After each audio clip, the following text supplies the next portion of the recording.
قال أحد العارفين بالله في ساعات إشراقه العالية قال يا رب لو عرفوك ما عبدوك.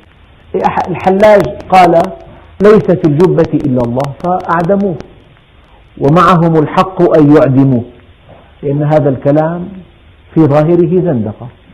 أما هو يقصد أن الله هو الحي القيوم كل شيء يقوم به، هذا معنى دقيق جدا لا يفهمه عامة الناس. معناها الحقيقي إنكار وجود الله.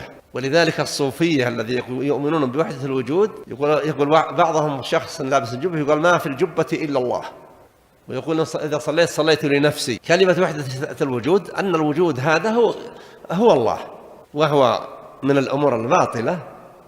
الله جل وعلا على العرش استوى، فوق على العرش فوق السماوات، وهو يعلم ما الخلق عاملون جل وعلا.